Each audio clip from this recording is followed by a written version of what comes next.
Medical দাওয়া society of বাংলাদেশের আয়োজনে আজকের বাংলাদেশ চীন মৈত্রী সম্মেলন কেন্দ্রে অনুষ্ঠিত দাওয়া সেমিনার 2025-এ আপনারা যারা উপস্থিত হয়েছেন আমি সবাইকে জানাচ্ছি আন্তরিক শুভেচ্ছা, মোবারকবাদ এবং অভিনন্দন। আপনারা একটা টপিক শুনেছেন, যে টপিকটা আজকে আমি কভার করব সেটা হচ্ছে মেথোডোলজি অফ প্রফিটিক দাওয়া and it's relevance to contemporary global society. রাসূল সাল্লাল্লাহু আলাইহি ওয়াসাল্লাম কিভাবে দাওয়া কার্যক্রম পরিচালনা করতেন, ওনার মেথোডোলজি কেমন ছিল এবং বর্তমান সময়ের সাথে এর প্রাসঙ্গিকতা কেমন, এই টপিকটা নিয়ে আমি কথা বলবো। তার আগে আমি শুরুতে দাওয়া ইস্যু যখনই আমার সামনে আসে তখন যেই কথাটা আমি বলি বা শেয়ার করি সেটা হচ্ছে মানহাজুল ওয়াসাতিয়া, মানে the balanced approach of Islam, ইসলামের যে ভারসাম্যপূর্ণ নেচার, এটা নিয়ে আমি কথা বলি। এবং আমার আলোচনার শুরুতে আমি সূরাতুল বাকারার 143 নম্বর আয়াত তেলাওয়াত করেছি, যেখানে আল্লাহ তাআলা বলছেন ওয়াকাযালিকা জাআলনাকুম উম্মাতান ওয়াসাতা লিতাকুনু শুহাদা আলান নাস। অনুরূপভাবে আমি তোমাদেরকে মধ্যমপন্থী জাতি বানিয়েছি বা মধ্যমপন্থী জাতি হিসেবে আবির্ভূত করেছি। উম্মাতান ওয়াসাতা মানে উম্মাতান আদলান ওয়া খিয়ারা, শ্রেষ্ঠ জাতি, ন্যায়পরায়ণ জাতি, এবং যারা শ্রেষ্ঠ যারা ন্যায়পরায়ণ তারাই মূলত মধ্যমপন্থী জাতি। তো আল্লাহ তাআলা আমাদেরকে মধ্যমপন্থী জাতি বলেছেন। এই যে মধ্যম পন্থা আল ওয়াসাতিয়া, এটা ইসলামের অনেকগুলো অনন্য বৈশিষ্ট্যের মধ্যে থেকে একটি বৈশিষ্ট্য। বাট মাঝে মাঝে আমরা এই পন্থাটার কথা ভুলে যাই। ভুলে কি করি, অনেক সময় অনেক প্রান্তিক লেভেল থেকে কাজ করে ফেলি, চিন্তা করে ফেলি, অনেক সময় খুব বাড়াবাড়ি করে ফেলি, অনেক সময় ছাড়াছাড়ি করে ফেলি। বরং আমাদের থাকতে হবে মাঝামাঝি। তাহলে the first and foremost reminder today in this conference hall, যে আমরা বাড়াবাড়িও করব না, ছাড়াছাড়িও করব না, আমরা মাঝামাঝি থাকব। কোথায় থাকব? জি, মাঝামাঝি, আল ওয়াসাতিয়া, যেটা শ্রেষ্ঠ এবং যেই মেথোডোলজির কথা কোরআন আমাদেরকে জানিয়েছে। আমি যদি এটাকে ইংরেজি করি ওয়াসাতিয়া, তাহলে ইংরেজি দাঁড়াবে এরকম যে the balanced nature of Islam, ইসলামের যেই ভারসাম্যপূর্ণ যে নেচার, এটার নাম হচ্ছে মূলত আল ওয়াসাতিয়া। আপনি যদি খেয়াল করে দেখেন যে কিভাবে আমরা অন্যান্য জাতিগোষ্ঠীর তুলনায় মধ্যমপন্থী জাতি, তাহলে দেখবেন যে আমরা যদি সাইয়েদনা ঈসা আলাইহিস সালামের ব্যাপারে কথা বলি, জেসাস ক্রাইস্টের ব্যাপারে, তাহলে দেখেন ওনার ব্যাপারে ইহুদি নাসারারা কেউ বাড়াবাড়ি করেছে, কেউ ছাড়াছাড়ি করেছে, আমরা একেবারে মিডল ওয়েতে আছি। যেমন ঈসা আলাইহিস সালামের ব্যাপারে খ্রিস্টানরা কি বলে জানেন? তারা বলে ঈসা আলাইহিস সালাম হচ্ছে আল্লাহর সন্তান, নাউযুবিল্লাহি মিন যালিক। Jesus Christ is the son of God, গডের সন্তান। তাহলে দেখেন কতটা বাড়াবাড়ি করলো, ঈসা আলাইহিস সালামকে উঠাতে উঠাতে খোদার আসনে নিয়ে বসালো। বাড়াবাড়ি হয়ে গেল না এটা? তাহলে একদল খুব বাড়াবাড়ি করলো। এবার যদি ইহুদিদের কথা চিন্তা করি, ইহুদিরা কি বলে? ইহুদিরা একেবারে উল্টো। তারা বলে ঈসা আলাইহিস সালাম হচ্ছে ইবনু জিনা, মানে জারদ সন্তান, নাউযুবিল্লাহ। দেখেন তাদের প্রত্যেকের আকীদা শোনা মাত্রই আপনাদেরকে বলা লাগতেছে না যে নাউযুবিল্লাহ বলেন, আপনারা স্বতঃস্ফূর্তভাবেই বলতেছেন নাউযুবিল্লাহ। তার মানে একদল বাড়াবাড়ি করলো, একদল ছাড়াছাড়ি। একদল বলল তিনি আল্লাহর সন্তান বলে একেবারে আল্লাহর উপরে উঠাই ফেলছে, আরেক দল নামাতে নামাতে একেবারে পদদলিত করলো, বলল তিনি হচ্ছেন বাস্টার্ড, মানে ইবনু জিনা, জারদ সন্তান, নাউযুবিল্লাহি মিন যালিক। একদল নিয়ে গেল একেবারে উপরে, আরেক দল একেবারে নিচে। কিন্তু আমরা কি বলি দেখেন, আমরা বলি ঈসা আলাইহিস সালাম উনি হচ্ছেন আব্দুল্লাহি ওয়া রাসূলুহু, তিনি হচ্ছেন আল্লাহ তাআলার দাস বা বান্দা এবং আল্লাহর সম্মানিত রাসূল। দেখুন কতটা ব্যালেন্স এই আকীদা। আমরা আব্দুল্লাহ বলার মধ্য দিয়ে বেসিকলি নাসারাদেরকে রিফিউট করি, তাদের প্রতিবাদ করি আমরা যে তোমরা যে বলেছো আল্লাহ সন্তান না, ওইদিকে উঠানো যাবে না, নিচে নামায় নিয়ে আসো, উনি আব্দুল্লাহ, আল্লাহর দাস। আর রসুলহু, সম্মানিত রসুল বলে আমরা বেসিকলি ইহুদিদেরকে রিফিউট করি, তাদের প্রতিবাদ করি। আমরা বলি যে না, তোমরা যে বলেছো উনি জারদ সন্তান না, ওনার সম্মানকে পদদলিত করা যাবে না, উপরে উঠাইতে হবে, উঠায় রসুল ও সম্মানিত রসুল। তাহলে নাসারাদের আকীদা থেকে আমরা নিচে নেমে আসলাম, ইহুদিদের আকীদা থেকে আমরা উপরের দিকে গেলাম। ফলে এটা কি হলো? ব্যালেন্স হলো, ভারসাম্যপূর্ণ হলো, মধ্যম পন্থা হলো। তো আশা করি মধ্যম পন্থার উদাহরণটা বুঝতে পেরেছেন। আরেকটা ছোট্ট উদাহরণ দেই। আমাদের বোনদের যখন পিরিয়ড চলে তখন নাসারারা কি করে দেখেন, খ্রিস্টানরা তারা সব কিছু করে, কোনো বাছবিচার রাখে না, তখন এমনকি ফিজিক্যাল ইন্টিমেসিতেও যায়। যখন আমাদের বোনদের পিরিয়ড চলে তখন তারা ফিজিক্যাল ইন্টিমেসিতেও যায়, কোনো বাছবিচার নাই। এটা হচ্ছে নাসারাদের অবস্থান। আর ইহুদিদের কি অবস্থান? এরা এই 5 দিন 7 দিন আমাদের বোনদের যখন পিরিয়ড চলে তখন তারা তাদের স্ত্রীদেরকে ধরবে না, ছোবে না, স্পর্শ করবে না, একসাথে বসবেও না। তাদের ঘরে আলাদা একটা স্পেশাল রুম রাখে, ওই রুমের ভিতরে, ওই ঘরের ভিতরে তাদের 5 দিন 7 দিন ওইখানে কাটাইতে হয়। তোমরা আবার সুস্থ হলে তারপরে আসবে। দেখেন, একদল খুব বাড়াবাড়ি করলো, আরেক দল ছাড়াছাড়ি করলো। কিন্তু আমাদের ইসলামে আমরা ব্যালেন্স, যে বোনদের যখন পিরিয়ড চলে, হাজব্যান্ড ওয়াইফ তখন স্বাভাবিক মেলামেশা, কথাবার্তা, ঘরের টুকিটাকি কাজ সবই করতে পারবে, ইল্লাল জিমা, যেটা আমরা ফিজিক্যাল ইন্টিমেসি বলি, ওইটা ছাড়া আমরা সবই করতে পারবো। তাহলে দেখেন, এই দুইটা উদাহরণ আমি সামনে আনলাম এজন্য যে এই যে মানহাজুল ওয়াসাতিয়াতি ওয়াল ইতিদাল, মধ্যম পন্থার কথা আমরা যেটা বলি, যেটাকে দিয়ে আল্লাহ তাআলা আমাদেরকে সম্মানিত করেছেন, যে ওয়াকাযালিকা জাআলনাকুম উম্মাতাম ওয়াসাতা, তোমাদেরকে আমি মধ্যমপন্থী জাতি বানিয়েছি, তোমাদের মধ্যে বাড়াবাড়িও থাকবে না, ছাড়াছাড়িও থাকবে না, বরং আমরা হব মধ্যমপন্থী। আমরা কি হব? কি হব? তো প্রিয় ভাইয়েরা, প্রথম কথা হচ্ছে, আপনি যখন দাওয়া বলবেন তখন আমাকে মধ্যম পন্থা বলতেই হবে। আমরা যখন ইসলাম শিখবো, শিখাবো, ইসলাম বুঝবো, বুঝাবো, এই সব ক্ষেত্রে আমাদেরকে মধ্যম পন্থা অবলম্বন করতে হবে। আমাদের খেয়াল রাখতে হবে আমরা যেন এক্সট্রিম লাইনে না যাই, আবার খুব এক্সট্রা লিবারেল যেন না হয়ে যায়, আমরা যেন মধ্যমপন্থী একটা অবস্থানে থাকি। এবং দাওয়া দেওয়ার ক্ষেত্রে এটাই বলা হয়েছে, আল্লাহ তাআলা বলছেন, উদউ ইলা সাবিলি রাব্বিকা বিল হিকমাতি ওয়াল মাউইদাতিল হাসানাতি ওয়াজাদিলহুম বিল্লাতি হিয়া আহসান। নবী, আপনি লোকদেরকে আল্লাহর পথে ডাকুন, বিল হিকমা, প্রজ্ঞার সাথে, সুন্দর সুন্দর উপদেশ সহকারে, এবং কখনো তর্ক বিতর্কে জড়ানো লাগলে সেটা উত্তমভাবে আপনাকে জড়াতে হবে। তার মানে এই যে ইসলাম বোঝার ক্ষেত্রে, প্রচারের ক্ষেত্রে মধ্যম পন্থার নীতি, যেটা প্রজ্ঞা বা সুন্দর উপদেশমালা দিয়ে দাওয়াত দেওয়া, এটাও মূলত মধ্যম পন্থারই বহিঃপ্রকাশ। আমরা যখন কোনো দাওয়া কাজ করব, অলওয়েজ মাথায় রাখতে হবে যে আমি বাড়াবাড়ি যেন না করি, আমি আবার ছাড়াছাড়িও যেন না করি, আমি যেন মাঝামাঝি থাকি।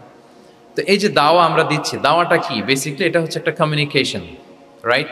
এই যে আমি কথা বলতেছি, আপনারা শুনতেছেন, ইমাম সাহেব খুতবা দিচ্ছেন, আমরা সেটা শুনি, স্ট্রিট দাওয়া হয়, বিভিন্ন রকম দাওয়া এখন হচ্ছে, এগুলো basically communication. And this communication should be full of wisdom and beautiful advice. এটাই মূলত আল ওয়াসাতিয়া, মানহাজুল ওয়াসাতিয়া, মধ্যম পন্থা। আমি যে বিশ্ববিদ্যালয় থেকে ব্যাচেলর করেছি, ওই বিশ্ববিদ্যালয়ের একটা স্লোগান আছে, মানহাজুল ওয়াসাতিয়াতি ওয়াল ইতিদাল। ওনারা মধ্যম পন্থার কথা বলে। সো আমি যেহেতু এই বিশ্ববিদ্যালয় আল আজহারের গ্রাজুয়েট, আমি যেখানেই যাই একটু করে আমি এই আল ওয়াসাতিয়ার কথাটা বলি, প্রিয় ভাইরা। তো দাওয়া যেহেতু কমিউনিকেশন, আমরা ওরাল দাওয়া দিয়ে থাকি, কিন্তু বেসিকলি ওরাল দাওয়ার চেয়ে যেটা প্র্যাকটিক্যাল দাওয়া, থিওরিটিক্যাল দাওয়ার চেয়ে প্র্যাকটিক্যাল দাওয়াটা এটা বেশি ইফেক্টিভ, বেশি প্রোডাক্টিভ। আমরা যখন তাফসির মাহফিল করি, আমরা খুতবা দেই, আলোচনা করি, এটা থেকে তো মানুষ শিখে। কিন্তু আমি যদি আমার আচরণ দিয়ে কোনো একটা মেসেজ দিতে পারি, ওইটা মানুষের হৃদয়ে বেশি দাগ কাটে, বেশি মনে থাকে, খুব বেশি মনে থাকে। এটার সুযোগ আপনাদের বেশি। যেমন আমি যদি একটা কোরআনের আয়াতের কথা বলি, এটার খুব একটা মূল্যায়ন নাই, কারণ উনি হুজুর মানুষ, উনি তো কোরআনই বলবে। কিন্তু একজন ডক্টর যখন কোরআনের আয়াত বলে, তখন বলে, দেখছো মাশাআল্লাহ, একজন ডক্টর, সে চিকিৎসা বিজ্ঞানে এত বড় এক্সপার্টিজের পর আবার কোরআনও জানে। ওই কথা কিন্তু আমিও বলছি, আমার দাম নাই। কিন্তু আপনাদেরকে কত সম্মানের চোখে দেখা হচ্ছে। আবার দেখেন, 5 ওয়াক্ত সালাত আদায় করা জামাতের সাথে, ফরজ সালাতগুলো, এটা তো মানে করতেই হবে, কম্পালসারি। এটা করে তো খুব বেশি ক্রেডিট নেওয়ার কিছু নাই, তো আমরা সবাই পড়ি। কিন্তু একজন ডাক্তার যখন নামাজ পড়ে, খেয়াল করে দেখবেন, একজন ডক্টর যখন চেম্বারে রুগীদেরকে রেখে বলে যে, ওখানে যদি লেখা থাকে যে সালাতের সময় বিরতি থাকবে, বা বলা হয় যে এই ডাক্তার কিন্তু রুগী বসিয়ে রেখে নামাজটা পড়ে এসে আবার রুগী দেখা শুরু করে, এটা সবাই খুব পজিটিভলি নেয়, যে দেখো এত ব্যস্ততার পরেও চাইলে এই সময় রুগী দেখতে পারতো, কিন্তু উনি নামাজ পড়ে। দেখেন, একই কোরআনের কথা আমিও বললাম, আপনিও বললেন, আপনার মর্যাদা কত বেশি। আমিও জামাতে নামাজ পড়ি, ইমামতি করাই, আর আপনি যে একটু তাড়াতাড়ি করে নামাজটা পড়ে চলে আসেন, এটাতে আপনার এপ্রিসিয়েশন কত বেশি। তো এভাবে আপনাদের কিন্তু দাওয়া কাজ করার সুযোগ অনেক বেশি, কারণ এটা অনেক মানে নোবেল একটা প্রফেশন, মহৎ পেশা। আপনারা জনগণকে সরাসরি সেবা দেওয়ার যে ব্যাপারটা, এটার সুযোগ আছে। যুদ্ধ বিধ্বস্ত আপনি আহতদেরকে সেবা দিতে পারেন, আগুনে পোড়া রোগীদেরকে সেবা দিতে পারেন, দুরারোগ্য ব্যাধি, তার আর যাওয়ার জায়গা নেই, আপনি সেবা দিতে পারতেছেন। যে কোনো রোগ বালাই, যে কোনো পরিস্থিতিতে যখন একজন মানুষ অসুস্থ হয়, তখন আপনি সেবা দিচ্ছেন, তখন তার মনটা কিন্তু খুব নরম থাকে, তার মধ্যে একটা অসহায়ত্ব কাজ করে। ওই একটা অসহায় মানুষ, তার মনটা খুব নরম, ওই রকম একটা সিচুয়েশনে তারা আপনাদের দ্বারস্থ হয়। ফলে আপনাদের কিন্তু দাওয়া কাজ করার সুযোগ অনেক বেশি, এবং সেক্ষেত্রে ওরাল দাওয়ার চেয়ে আপনার যে প্র্যাকটিক্যাল দাওয়া, এটার ইফেক্ট অনেক বেশি। মানে আপনার চলনে বলনে, আপনার কথনে কথায়, আপনার ব্যক্তিত্বে, পার্সোনালিটিতে, এটার মাধ্যমে যে দাওয়া ফুটে ওঠে ওইটা বেশি ইফেক্টিভ। নিজের আচরণ দিয়ে যে মেসেজটা দেওয়া যায় এটা সবচেয়ে ইফেক্টিভ। আপনার লেনদেন, আপনার ডিলিংস কেমন, আপনি মানুষ হিসেবে কেমন, এটা সবচেয়ে পাওয়ারফুল দাওয়া। উমরে ফারুক রাদিয়াল্লাহু তাআলা আনহু উনি ওনার ছাত্রদেরকে প্রায় বলতেন, উমরে ফারুক রাদিয়াল্লাহু তাআলা উনি বলতেন যে কুনু দুআতান ইলাল্লাহি ওয়া আনতুম সামিতুন, যে তোমরা আল্লাহর রাস্তায় দাওয়াতি কাজে বের হয়ে যাও এমন অবস্থায় যে তোমরা চুপচাপ। তো ছাত্ররা বলতো দাওয়াতি কাজও করতে বলতেছেন আবার চুপচাপও থাকতে বলতেছেন, এটা আবার কিভাবে দাওয়াত দিব? তো উমর ফারুক রাদিয়াল্লাহু তাআলা আনহু বলতেন বি আখলাকিকুম, তোমাদের আখলাক দিয়ে দাওয়াত দাও। আখলাক দিয়ে দাওয়াত দেওয়া যায় না? বলেন তো, আখলাক দিয়ে দাওয়াত দেওয়া যায় কি যায় না? যায়। এই আখলাক দিয়ে যে দাওয়াত, এটা অনেক পাওয়ারফুল। 10টা তাফসির মাহফিল করে আমি এটা করতে পারবো না। আপনি আপনার আখলাক দিয়ে, আপনার ব্যক্তিত্ব দিয়ে, আপনার লেনদেন, হ্যাঁ, এগুলো দিয়ে আপনি যে দাওয়াটা দিতে পারবেন, অন্য অনেক কিছু দিয়ে সেটা হবে না। এজন্য ওমরে ফারুক বলতেন কুনু দুআতান ইলাল্লাহি ওয়া আনতুম সামিতুন, আল্লাহ রাস্তায় দায়ী হয়ে বের হও কিন্তু চুপচাপ। কিভাবে? বলে বি আখলাকিকুম, তোমাদের আখলাক দিয়ে। এটা বেশি পাওয়ারফুল। এবং রাসূল সাল্লাল্লাহু আলাইহি ওয়াসাল্লামের ব্যাপারে যখন জিজ্ঞেস করা হতো আম্মাজান আয়েশা রাদিয়াল্লাহু তাআলা আনহাকে যে রাসূল সাল্লাল্লাহু আলাইহি ওয়াসাল্লামের আচরণ কেমন ছিল, তখন আম্মাজান আয়েশা বলতেন যে কানা খুলুকুহু আল কোরআন, কোরআনই ছিল রাসূল সাল্লাল্লাহু আলাইহি ওয়াসাল্লামের চরিত্র। পুরো কোরআনে 30 পারায় থিওরিটিক্যালি যা বলা আছে রাসূল সাল্লাল্লাহু আলাইহি ওয়াসাল্লামের জীবনীতে প্র্যাকটিক্যালি সেটা দেখানো আছে। তো আম্মাজান আয়েশা বলতেন কানা খুলুকুহু আল কোরআন, রাসূল সাল্লাল্লাহু আলাইহি ওয়াসাল্লামের চরিত্র ছিল কোরআন। ইনদামা রাসূলুল্লাহ সাল্লাল্লাহু আলাইহি ওয়াসাল্লাম ইয়ামশি আলাল আরদ কাআন্নাল কোরআনা ইয়ামশি আলাই, রাসূল সাল্লাল্লাহু আলাইহি ওয়াসাল্লাম যখন মদিনার রাস্তা দিয়ে হেঁটে যেতেন, as if a living Quran is walking on the street, মনে হতো একটা জীবন্ত কোরআন রাস্তা দিয়ে হেঁটে হেঁটে যাচ্ছে। তো তাহলে we should try to be a living দাঈ, জীবন্ত দাঈ, প্র্যাকটিক্যাল দাঈ। এটা যদি আমরা হইতে পারি তাহলে অনেক বেশি ইম্প্যাক্ট করা যাবে সোসাইটিতে, অনেক ইনফ্লুয়েন্স করা যাবে। যেটা বললাম যে আমাদের সততা, আচরণ, ব্যক্তিত্ব, পার্সোনালিটি, এগুলো দিয়ে আমরা যে দাওয়াটা দিতে পারি, ওরাল দাওয়া, বক্তব্য দিয়ে এটা অনেক সময় সম্ভব হয় না। এবং ডাক্তারদের জন্য এটা অনেক বড় একটা সুযোগ। তাহলে ইন্ট্রোডাক্টরি ডিসকাশনে আমি দুটা বিষয়ে কথা বললাম। এক হচ্ছে আমাদেরকে মধ্যমপন্থী হইতে হবে, মানহাজুল ওয়াসাতিয়া ওয়াল ইআতিদাল, 1 নম্বর। 2 নম্বর হচ্ছে লিভিং দাঈ হওয়ার চেষ্টা করতে হবে, এটা বেশি প্রোডাক্টিভ অ্যান্ড ইফেক্টিভ। বুঝতে পেরেছেন সবাই? মাশাআল্লাহ। এবার চলুন যে রাসূল সাল্লাল্লাহু আলাইহি ওয়াসাল্লামের যে প্রফেটিক দাওয়া মেথোডোলজি, কিভাবে উনি দাওয়া কাজের আঞ্জাম দিতেন, সেখান থেকে আমাদের নেয়ার আধুনিক সময়ের এর প্রাসঙ্গিকতা কি আছে, আমি 10টা পয়েন্টে আজকের এই সেমিনারে কিছু কথা উপস্থাপনের চেষ্টা করব। ওমা তাওফীকি ইল্লা বিল্লাহ। 1 নাম্বার কথা হচ্ছে, আমরা যে দাওয়া দিব, এই দাওয়া language should be very soft and mild and very touchy. দাওয়া ল্যাঙ্গুয়েজ হইতে হবে ভেরি সফট। সব সময় ইফ ইউ টক অ্যাবাউট দাওয়া, this language should be very soft and mild and touchy. দাওয়ার কথা বললে হয়তো আপনি পলিটিক্স করেন, ওইটা আলাদা কথা। আপনি জেহাদের ময়দানে, ওইটা আলাদা কথা। আমি জেহাদ পলিটিক্স নিয়ে কথা বলতেছি না, আই এম টকিং অ্যাবাউট দাওয়া। যদি আপনি দাওয়া সেমিনারের কথা বলেন, যদি মেডিকেল দাওয়া সোসাইটি নাম দেন, দাওয়া বললে আমাকে বলতে হবে দাওয়ার language should be very soft and mild. আমরা এটা অনেক সময় ভুল করে ফেলি, এটা করা যাবে না। কারণ আপনি হৃদয় থেকে যদি কোনো কথা বলেন, এটা শ্রোতার হৃদয়ে যে টাচ করে।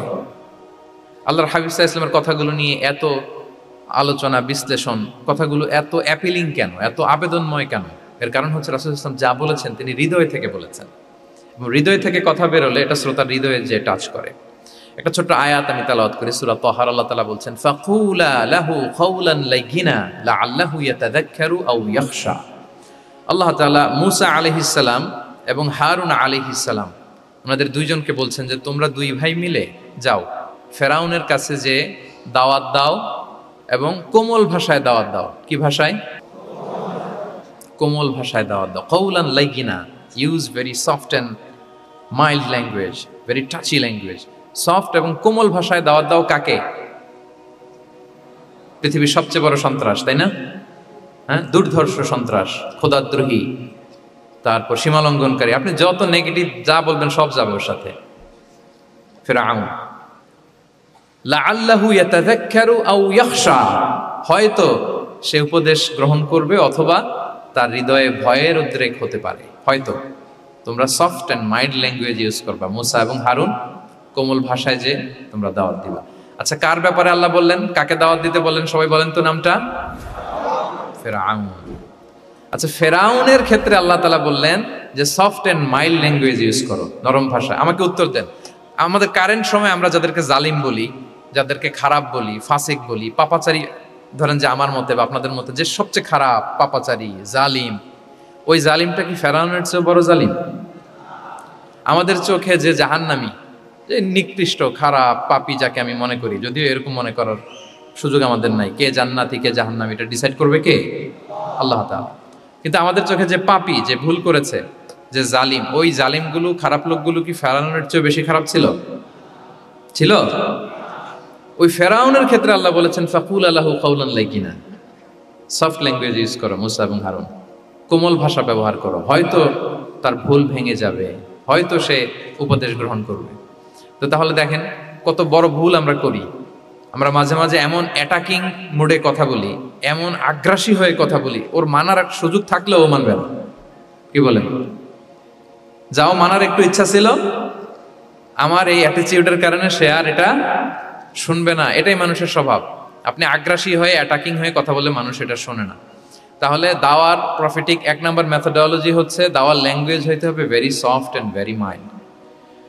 আল্লাহ তাআলা সূরাতু আলে ইমরানে বলছেন ফাবিমা রাহমাতিম মিনাল্লাহি লিনতা লাহুম ওয়ালাউ কুনতা ফাযযান গালিযাল কলবি লানফাদ্দু মিন হাওলিক। নবী হে, আল্লাহর অনুগ্রহে, আল্লাহর রহমতে আপনি কোমল ভাষী হয়েছেন। আপনি কোমল ভাষী না হয়ে যদি রূঢ় ভাষী হতেন তাহলে মানুষজন আপনার কাছ থেকে ভেগে ভেগে পালাতো। কিন্তু আমরা দেখতাম যে সাহাবারা রাসূল সাল্লাল্লাহু আলাইহি ওয়াসাল্লামের কাছে শুধু জড়ো হইতে চেত, দেখা করতে চেত, রাসূলকে ঘিরে রাখতো, এত পছন্দ করতো রাসূল সাল্লাল্লাহু আলাইহি ওয়াসাল্লামের কোমল আচরণের কারণে। ইভেন ফ্যামিলিতে কোনো সমস্যা হলে, অনেক সাহাবারা বলতেন ফ্যামিলির সাথে সমস্যা হলেও তারা রাসূলের কাছে চলে আসতো। এমনকি কারো পেটে ক্ষুধা লাগলেও তারা রাসূলের দরবারে চলে আসতো। তারা বলতো রাসূল সাল্লাল্লাহু আলাইহি ওয়াসাল্লামের চেহারার দিকে তাকালেই আমাদের ক্ষুধা মিটে যেত। কি কোমল ভাষী ছিলেন, কত সুন্দর সফট ল্যাঙ্গুয়েজ রাসূল সাল্লাল্লাহু আলাইহি ওয়াসাল্লাম ইউজ করেছেন। হ্যাঁ, রাসূল সাল্লাল্লাহু আলাইহি ওয়াসাল্লাম কখনো যে কঠোর ভাষায় কথা বলতেন না তা না, মাঝে মাঝে বলতেন, কিন্তু বেশিরভাগ ওনার দাওয়া ছিল সফট অ্যান্ড মাইল্ড। মাঝে মাঝে প্রেক্ষাপটের আলোকে রাসূল সাল্লাল্লাহু আলাইহি ওয়াসাল্লাম অনেক সময় তেজস্বী জ্বালাময়ী ভাষণ দিতেন, মনে হতো ব্যাটালিয়নকে কমান্ড করছেন। এটা মাঝে মাঝে চেহারা লাল হয়ে যেত, গড়গড় করতেন যুদ্ধের আগে। কিন্তু রেগুলার বেসিসে রাসূল সাল্লাল্লাহু আলাইহি ওয়াসাল্লাম খুব কোমল ভাষায় কথা বলতেন। তাহলে এক নম্বরে যেটা জানলাম, যদি আপনি দাওয়া মেন্টালিটি, দাওয়া মোডে থাকতে চান, আপনার ভাষা হতে হবে শক্ত না নরম? সফট হইতে হবে, কোমল। কারোর প্রতি আগ্রাসী হয়ে যেন আমরা কথা না বলি, অ্যাটাকিং মোডে যেন না বলি, বললেও শুনবে না। এটাই মানুষের নেচার, সফট ল্যাঙ্গুয়েজে বলতে হয়। ফেরাউনকে যদি বলা হয় ওর সাথে ভালোভাবে বলো, তো আমাদের আশেপাশে যারা আছে এরা তো আরো এদেরকে সম্মান দিয়ে নরম করে বলা উচিত। কি বলেন? জি, এক নম্বর গেল।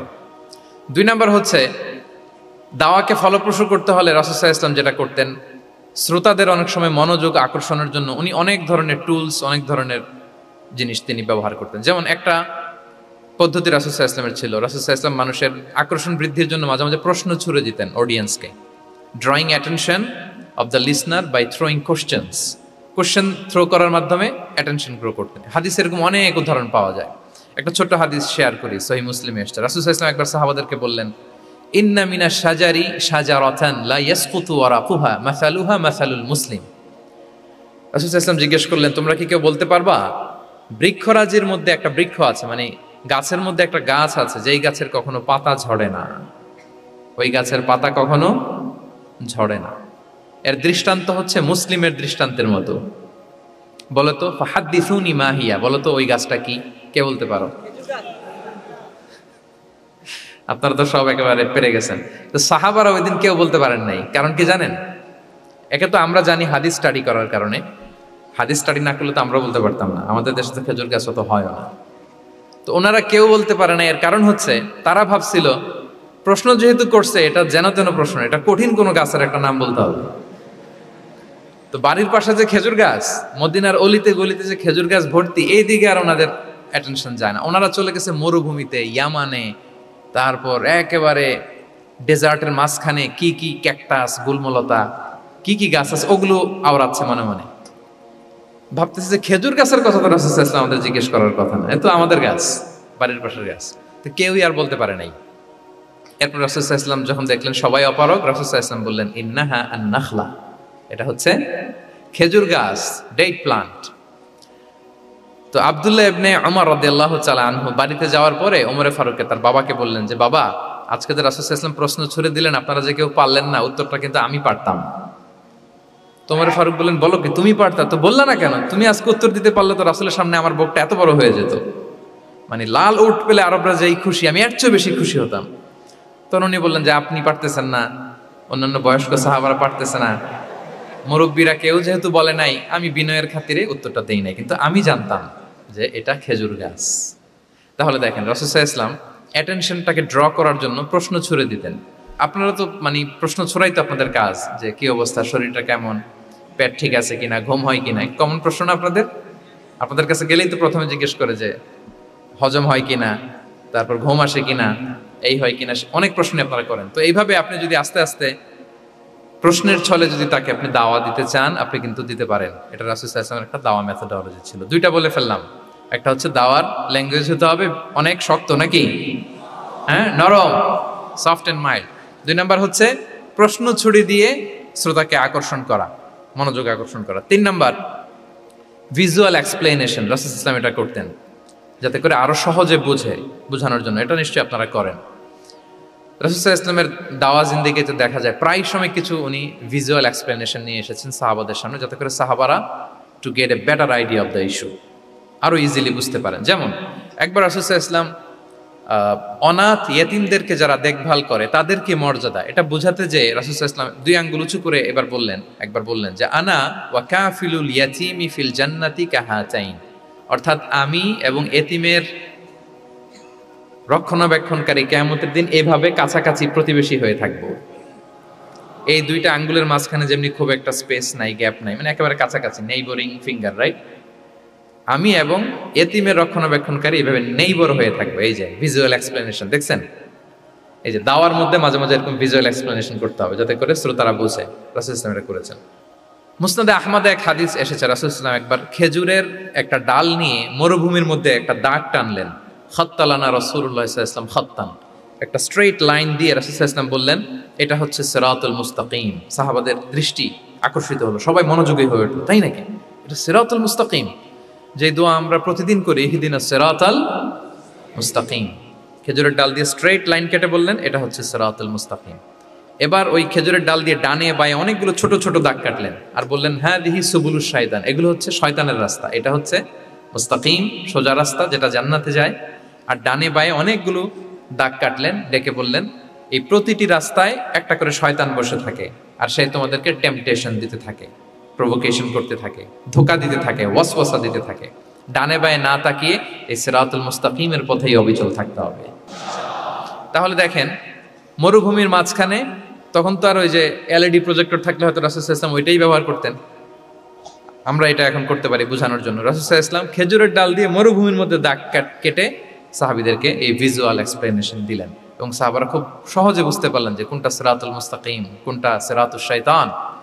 এভাবে রাসূল সাল্লাল্লাহু আলাইহি ওয়াসাল্লাম ভিজুয়াল এক্সপ্লেনেশন ইউজ করতেন। আমরা বিশ্বাসীরা যে ভাই ভাই, মুমিনরা যে ভাই ভাই, আমাদের সম্পর্ক যে কত সুদৃঢ় মজবুত, এটা বোঝাতে যে একবার রাসূল সাল্লাল্লাহু আলাইহি ওয়াসাল্লাম বললেন আল মুমিনু লিল মুমিনি কাল বুনিয়ান, বিশ্বাসীরা তাদের সম্পর্ক হচ্ছে কাল বুনিয়ান, একটা সুদৃঢ় প্রাচীরের মতো, সীসা ঢালা প্রাচীরের মতো। ইয়াশুদ্দু বা'দুহু বা'দা, যেটার এক পাশ আরেক পাশকে মজবুত করে। Strengthening one part the others, এক পার্ট আরেক পার্টকে মজবুত করে। যেমন বিল্ডিং এদিকে ভেঙে ফেললে এটা নড়বড়ে হয়ে যাবে। তিনি বুঝালেন যে সুদৃঢ় প্রাচীরের মতো হচ্ছে বিশ্বাসীদের সম্পর্ক। এটা বলে ওয়াসাব্বাকা বাইনা আসাবিহি, মানে ডান হাতের আঙ্গুলগুলো বা হাতের ভেতরে ভেবে ঢুকিয়ে দিলেন, বললেন যে এরকম মজবুত। সুবহানাল্লাহ। এই যে এই হাতের আঙ্গুলগুলো এই হাতে ঢুকিয়ে এরকম চাপ দিলে খুব শক্ত হয় না, মজবুত হয় না? রাসূল সাল্লাল্লাহু আলাইহি ওয়াসাল্লাম বললেন আমাদের বন্ধন হচ্ছে এরকম সুদৃঢ় মজবুত, সুদৃঢ় সীসা ঢালা প্রাচীরের মতো। আল্লাহু আকবার।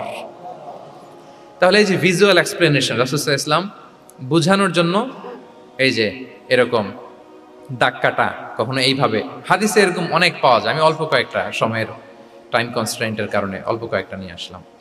তাহলে এটা রাসূল সাল্লাল্লাহু আলাইহি ওয়াসাল্লামের একটা দাওয়া মেথোডোলজি ছিল, বোঝানোর জন্য কত ইজিয়েস্ট ওয়েতে তিনি অডিয়েন্সের কাছে পৌঁছাতে পারেন, তিনি প্রয়োজনে ভিজুয়াল এক্সপ্লেনেশনের সহায়তা নিতেন। কয়টা গেল মেথোডোলজি? 3টা। 4 নাম্বার হচ্ছে গ্রাজুয়ালিটি, ধীরে ধীরে ধাপে ধাপে দাওয়া পরিচালনা করা, দাওয়া কাজ করা। এটাতে অনেক সময় আমরা ভুল করে ফেলি। আমরা অনেক সময় একটু রাশিং মেন্টালিটিতে থাকি, তাড়াহুড়ো। একজন ভাই নতুন দিনে ফিরছে, আগে হয়তো সংশয়বাদী ছিল, নাস্তিক ছিল, প্র্যাকটিস করতো না, এখন সে প্র্যাকটিসের ইচ্ছা করছে। এই সুযোগ পেয়ে আমি তারে বলা শুরু করলাম, নামাজ পড়তে হবে, রোজা রাখতে হবে, জাকাত দিতে হবে, তোমার ওয়াইফরে পর্দা করাইতে হবে, হালাল হারাম ও কয়েক ছাড়ছে, আমার সম্ভব না। ও বলবে ভাই আগে যা ছিলাম ওইটাই ভালো ছিল, এতগুলো তো আমি মানতে পারবো না। তো এই যে আপনি তাকে দিন থেকে ভাগালেন, আপনার দাওয়া মেথোডোলজি জানা না থাকার কারণে আপনি তাকে ভাগালেন। একসাথে আপনি এত কথা বলবেন না। নতুন যখন কেউ দিনে ফিরে তাকে আপনি একসাথে এত কথা বলবেন না। নতুন যখন কোনো বোন ইসলামে আসতে চায় তাকে আপনি কঠিন করে বলবেন না। উপরে আমাদের বোনরা আছে, তাদেরকেও আমি বলবো সহজ করে বলেন। প্রথমে নামাজের কথা বলেন, নামাজ আস্তে আস্তে পড়ুক যতটুকু পারুক।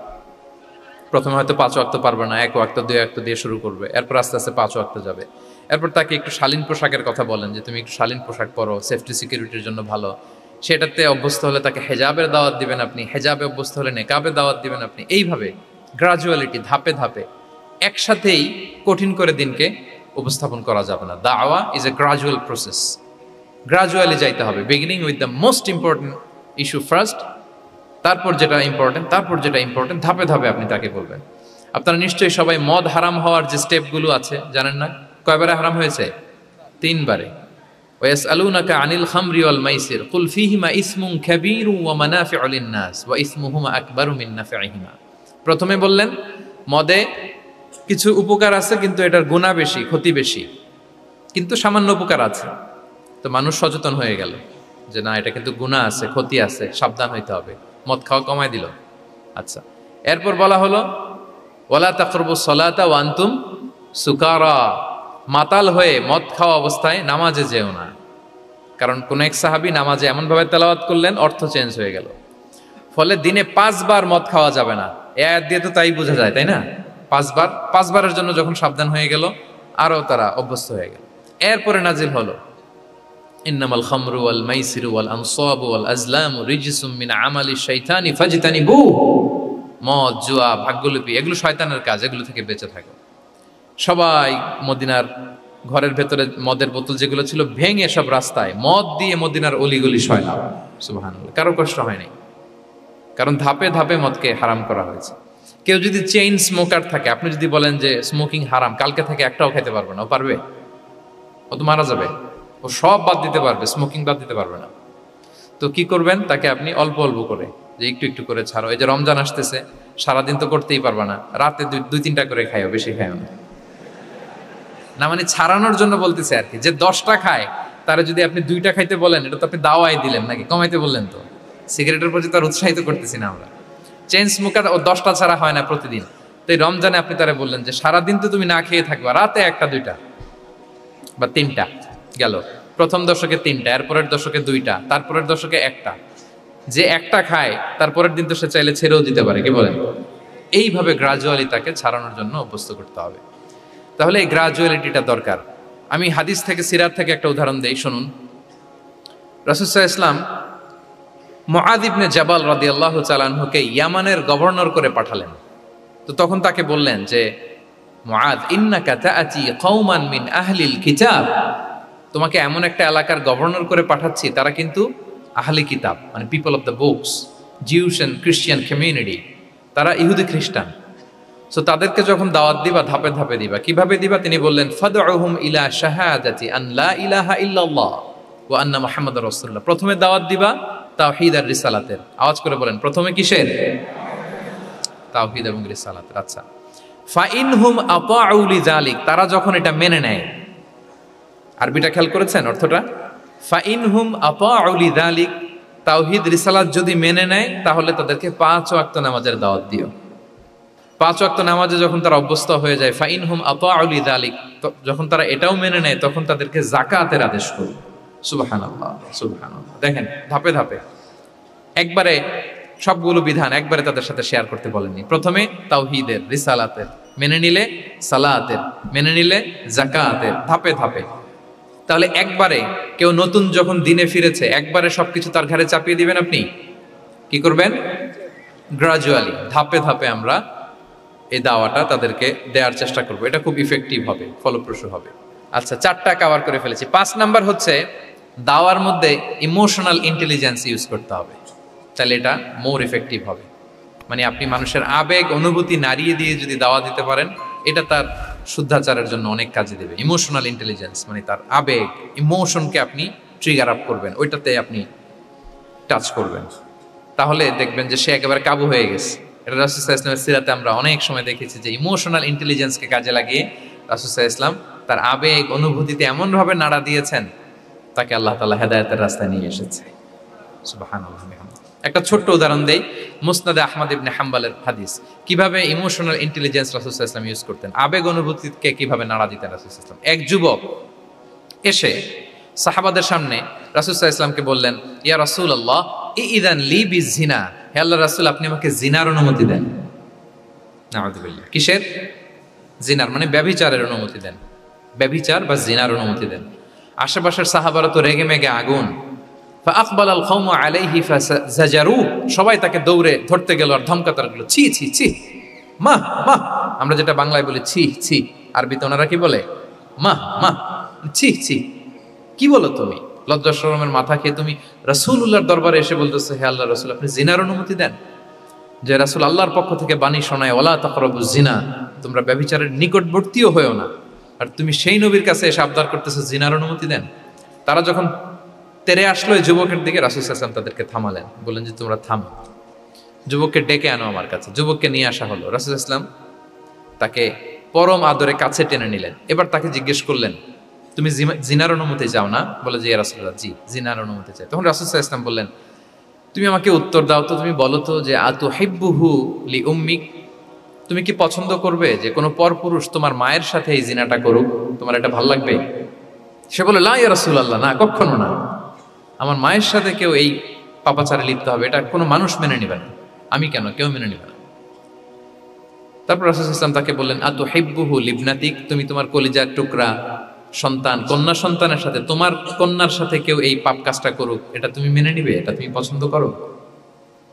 সে বলল, লা ইয়া রাসূলুল্লাহ, হে আল্লাহর রাসূল কখনো কালেও না, কখনো মানবো না, আমার মেয়ের সাথে কেউ এই কাজ করবে আমি কখনো মানবো না।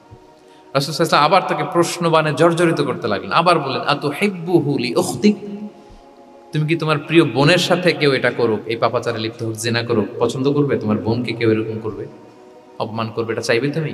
বলে, কখনো না, লা ইয়া রাসূলুল্লাহ, কখনো না, কেউই তো পছন্দ করবে না এটা। তখন রাসূল সাল্লাল্লাহু আলাইহি ওয়াসাল্লাম বললেন, তুমি যার সাথে জিনার অনুমতি চাইছো সে তো কারো না কারো মা, কারো না কারো মেয়ে, কারো না কারো বোন, তুমি এভাবে কেন ভাবতে পারো না? সুবহানাল্লাহ বিহামদি। এই কথা বলার পরে তো সে একেবারে ইমোশনালি এমন ড্যামেজ হয়েছে, লজ্জায় কাচুমাচু হয়ে মাথা নিচু করে দাঁড়ায়। তখন রাসূল ইসলাম তার পিঠে একটা আলতো চাপড় মারলেন, পরম মমতায় আলতো চাপড় দিয়ে তার জন্য দোয়া করলেন, আল্লাহুম্মা গফির যামবাহ ওয়া তাহহির কলবাহ ওয়া হাসসিন ফারজাহ, আল্লাহ তুমি এই যুবকের পাপ মোচন করো, আল্লাহ তুমি তার অন্তরটাকে পরিশুদ্ধ করো, আল্লাহ তুমি তার চরিত্রটাকে নিষ্কলুষ করো। এই হাদিসের রাবি উনি বলতেছেন, ফালাম ইয়াকুন বা'দা যালিকাল ফাতা ইয়ালতাফিতু ইলা শাই, ওই দিনের পর থেকে এই যুবক কখনো কোনো পরনারীর দিকে রাস্তায় তাকায় নাই। এই ইমোশনালি যখন তাকে দুর্বল করা হলো, তাকে যখন এইভাবে রাসূল সাল্লাল্লাহু আলাইহি ওয়াসাল্লাম প্রেজেন্টেশন করলেন, হাদিসের বর্ণনাকারী বলেন, এরপরে আমরা কোনোদিন তাকে পরনারীর দিকে তাকাতে দেখি নাই। তার হৃদয়টাকে আল্লাহ তাআলা পরিশুদ্ধ করে দেন। রাসূল সাল্লাল্লাহু আলাইহি ওয়াসাল্লাম ওয়ায়ুযাক্কিহিম, কিভাবে মানুষকে পরিশুদ্ধ করতে দেখেন, কিভাবে তার আবেগ অনুভূতিকে নাড়িয়ে তার চিন্তার জগতে আলোড়ন সৃষ্টি করে তাকে এমনভাবে কাবু করলেন যে রাসূল সাল্লাল্লাহু আলাইহি ওয়াসাল্লাম যেই দিকে তাকে গাইড করতেছে এখন সে সেদিকেই যেতে বাধ্য। সো এইটা আমাদেরকে করতে হবে, ইমোশনাল ইন্টেলিজেন্স কাজে লাগিয়ে মানুষের আবেগ অনুভূতিতে নাড়া দিয়ে যদি আপনি তাকে কোনো কথা, কোনো বার্তা, কোনো নাসিহাত করেন, তখন সেটা সে শোনে। এমন শুনে এমনভাবে সে হেদায়েতের পথে আসে যেটা আমরা কল্পনাও করতে পারি না। তাহলে এটা যেন আমরা করি, এটা খুবই প্রোডাক্টিভ, এটা খুবই ইফেক্টিভ, এটা খুবই ফ্রুটফুল, কাজে দেয় মানুষকে ইমোশনালি তাকে দেওয়া। এই পয়েন্টটা বুঝতে পেরেছেন তো সবাই, না? আলহামদুলিল্লাহ। 6 নাম্বার মেথোডোলজি হচ্ছে দাওয়া should be full of love. দাওয়া বললে এটার সাথে লাভ থাকতে হবে, লাভ, ভালোবাসা। যদি আপনি দাওয়া বলেন, এখানে লাভ থাকতে হবে। ইট কামস উইথ লাভ, ভালোবাসা। ভালোবাসা দিয়ে আপনি মানুষের হৃদয় জয় করতে হবে। আমরা দায়ীরা অনেক সময় বেশি জাজমেন্টাল হয়ে যাই। আরব শায়েকরা বলে যে নাহনু দুআত লাসনা কুদাত, আমরা দাঈ, আমরা জাজ নই, উই আর নট জাজেস। আমাদের অনেক দায়ীর আমরা ভুল করে ফেলি, আমরা বলি যে ও খারাপ, ও এটা, ও জাহান্নামী, ও খারিজ, এরকম আমরা সবাইকে নাকচ করি। মনে হয় যেন সবাইরে জাহান্নামে পাঠাই, আমি একা জান্নাতে যেতে পারলেই সফল। আচ্ছা বলেন তো, সব গেল জাহান্নামে, আপনি একা শুধু জান্নাতে, ভাল লাগবে আপনার? এই যে আজকে আমরা এখানে সবাই ছাত্র, শিক্ষক, ডিস্টিংগুইশ গেস্টরা, উপরে আমাদের বোনরা, কত ভালো লাগতেছে না? ধরেন যে 2500 সিটিং ক্যাপাসিটির এই চীন মৈত্রী সম্মেলন কেন্দ্রে কেউ নাই, শুধু আপনি একা। এই বিশাল হল রুমে কেউ নাই, আপনি একা, ভাল লাগবে? তো সবাইকে জাহান্নামে পাঠিয়ে শুধু আমি জান্নাতে গেলে এটা আমার ভাল লাগবে না ওই জান্নাতে। আমরা কিভাবে আমাদের জান্নাতের দলকে ভারী করতে পারি, এই চেষ্টাটা আমাদের বেশি বেশি করতে হবে, কি বলেন? তাহলে দাওয়া should be full of love, কারণ ভালোবাসা দিয়ে যা জয় করা যায়, কঠোরতা দিয়ে তা পারা যায় না। ভালোবাসা দিয়ে আপনি যেটা করতে পারবেন, কঠোরতা দিয়ে কখনো সেটা করতে পারবেন। আসুন আমরা হাদিস থেকে শুনি, সিরাত থেকে শুনি। আল্লাহর হাবিব সাল্লাল্লাহু আলাইহি ওয়াসাল্লাম মসজিদে নববীতে বসে আছেন সাহাবাদেরকে নিয়ে। হঠাৎ এক বেদুইনের আগমন। বেদুইন মানে যার মধ্যে নগর জীবনের কোনো নিয়ম কানুন সে দেখেনি, জানে না, বোঝে না। সিভিলাইজেশন বলতে যেটা বুঝি, ভদ্রতা, কার্টিসি, ম্যানার, এটা সে শিখেনি। এরকম এক বেদুইন অনেক দূর পল্লী থেকে মদিনার মসজিদে নববীতে এসেছে, কিন্তু সে ইসলাম ধর্ম গ্রহণ করেছে, মুসলিম। তো মসজিদে ঢুকে সে 2 রাকাত নামাজ পড়তেছে, এসে যে রাসূলকে সালাম দিবে কথা, ওই কার্টিসিটাও নাই। রাসূল সাল্লাল্লাহু আলাইহি ওয়াসাল্লাম বসা ওইদিকে সাহাবাদের নিয়ে, সে তার মতো এসে এক জায়গায় মসজিদের সাথে তার উট বেঁধে সে 2 রাকাত নামাজ পড়ে দোয়া করতেছে আল্লাহর কাছে। কি দোয়া জানেন? দোয়ার মধ্যেও কাটিসি নাই। দোয়াতে বলে, ইয়া আল্লাহ, আল্লাহুম্মা আরহামনি ওয়ারহাম মুহাম্মাদা ওয়ালা তারহাম মা'ানা আহাদা। মানে আল্লাহ তুমি শুধু আমারে রহম করো আর মুহাম্মদ সাল্লাল্লাহু আলাইহি ওয়াসাল্লামের রহম করো, আমাদের সাথে আর কাউরে রহম করো না তুমি। বেদুইন, তার মধ্যে আদাবু দোয়া, দোয়ার যে একটা এটিকেটস আছে, এটা তো তার জানা নাই। দোয়ায় অন্যদের জন্য দোয়া করলে যে নিজের লাভ, এটা সে জানতো না। আমি যদি বলি যে আল্লাহ এই ভাইদেরকে তুমি কবুল করো, তখন ফেরেশতারা বলে আল্লাহ যিনি দোয়া করতেছে আগে তাকে তুমি কবুল করো। কেউ অসুস্থ, আমি যদি বলি আল্লাহ আমার এই ভাইকে তুমি সুস্থ করো, আল্লাহর ফেরেশতারা বলে আল্লাহ যিনি দোয়া করলেন আগে তার রোগ বালাই থাকলে আগে তাকে সুস্থ করো। এই যে দোয়ার এটিকেটস, আদাব ও দোয়া, এটা সে জানতো না। সে দোয়া করতেছে আল্লাহুম্মা আরহামনি ওয়ারহাম মুহাম্মাদা ওয়ালা তারহাম মা'ানা আহাদা, শুধু আমারে রহম করো, মুহাম্মদ সাল্লাল্লাহু আলাইহি ওয়াসাল্লাম রহম করো, আর কাউরে না। তো রাসূল সাল্লাল্লাহু আলাইহি ওয়াসাল্লাম দূর থেকে দেখতেছেন এই দোয়া, আর বলতেছেন যে হায় রে, একটা প্রশস্ত জিনিসকে সে সংকীর্ণ বানায় ফেললো। আল্লাহর কাছে কি রহমের কোনো কমতি বা ঘাটতি আছে? নাই। সে তো দোয়াতে সবাইকে ইনক্লুড করতে পারতো। তো রাহমাতাল লিল আলামিন আল্লাহর হাবিব সাল্লাল্লাহু আলাইহি ওয়াসাল্লাম তিনি বুঝতে পেরেছেন যে এই লোকটা আসলে বেদুইন, তার মধ্যে ওই কার্টিসি নাই। তো তিনি ফলো করতে লাগলেন যে দেখি লোকটা কি করে। তো লোকটা দোয়া টোয়া করেই এবার যে মসজিদের এক কর্নারে বসে ওখানেই পেশাব করা শুরু করলো। মানে কোনো কার্টিসি, নিয়ম, ভদ্রতা তার জানা নাই। তো তাকে পেশাব করতে দেখে বাকি লোকেরা তো তাকে ধরতে গেল, মারতে গেল। রাসূল সাল্লাল্লাহু আলাইহি ওয়াসাল্লাম বললেন দাউ, রাখো রাখো, আরে থামো থামো, ওকে কাজ সারতে দাও, ওকে ওর কাজ সারতে দাও। কারণ আপনারা এটা ভালো জানেন যে ওয়াশরুম সারা অবস্থায় যদি কেউ বাইরে থেকে জোরে ডাক দেয় তাহলে অবস্থা খারাপ আছে, ঠিক কিনা বলেন? কেউ টয়লেট সারতেছে ওয়াশরুমে, তখন যদি আপনি জোরে নক করেন এটা তার ক্ষতি হয়, কারণ আগে তাকে ওইটা পাস করতে হবে স্মুথলি। এটাও একটা এটিকেটস যে কেউ ওয়াশরুমে গেল, আমাকেও যেতে হবে, তো আমি যে বারবার ডিস্টার্ব না করে ওখানে একটু পায়চারা করতে পারি, একটু হালকা মৃদু শব্দে কাশি দিতে পারি, বা আমি যে বাইরে আছি, সামওয়ান ইজ ওয়েটিং আউটসাইড, এটা তাকে বুঝাতে পারি। কিন্তু অনেকে যে কি করে, ধাম ধাম করার যখন শুরু করে ওই বেচারার তো অবস্থা টাইট। এটা যেন আমরা না করি, এই শিক্ষাটা কিন্তু এই হাদিস থেকে পাই। রাসূল সাল্লাল্লাহু আলাইহি ওয়াসাল্লাম বললেন দাউ দাউ, রাখো রাখো, আরে ছাড়ো ছাড়ো, ও তো এখন করতেছে, ইউরিন পাস করতেছে, রাখো, ওটাও সারুক, আগে সারুক, আমরা পরে ডিল করি। তো সবাইকে তিনি থামালেন, ও সারলো। এবার রাসূল সাল্লাল্লাহু আলাইহি ওয়াসাল্লাম বললেন এবার তোমরা যে ওয়াহারিকু আলা বাউলিহি সাজলান মিন মা, যেহেতু মসজিদে নববীর ফ্লোর ছিল বালুর ফ্লোর, শুকিয়ে যাবে, বললেন যে ওর পেশাব করা জায়গার উপর 1 বালতি পানি ঢেলে দাও। সাহাবারা দিল। আর এই বেদুইন লোককে রাসূল সাল্লাল্লাহু আলাইহি ওয়াসাল্লাম কাছে টেনে নিলেন, যে তাকে খুব ভালোবাসা দিয়ে বললেন কি অবস্থা তোমার, কোত্থেকে আসছো, সব খোঁজ খবর নিয়ে বললেন যে তুমি যে এইখানে নামাজ পড়লা, এরপরে আবার এই কাজটা সারলা, তুমি কি জানো এইখানে আল্লাহর জিকির করা হয়, এটা আমাদের ইবাদতগাহ, এখানে আমরা রবের জিকির করি, তার কাছে ফরিয়াদ করি, সবাই মিলে এই কমিউনিটির সবাই এখানে আসে, এই কমিউনিটির মদিনার কমিউনিটির সবাই মিলে নারী পুরুষ নির্বিশেষে আমরা এসে এখানে আল্লাহর কাছে ফরিয়াদ করি, দোয়া করি, ইবাদত করি, কোরআন তেলাওয়াত করি। এটা আমাদের ইবাদতগাহ। এইখানে কি এমন কাজটা করা তোমার ঠিক হলো? সে তো লজ্জায় কাচুমাচু হয়ে রাসূল সাল্লাল্লাহু আলাইহি ওয়াসাল্লামের কাছে ক্ষমা চাইতেছে। সুবহানাল্লাহ ওয়া বিহামদিহি। একটা কঠিন পরিস্থিতিকে ভালোবাসা দিয়ে রাসূল সাল্লাল্লাহু আলাইহি ওয়াসাল্লাম কোথায় নিয়ে যেতেন, এটাকে পুরো হিস্ট্রি পাল্টে দিতেন, সিনারিও পাল্টে দিতেন।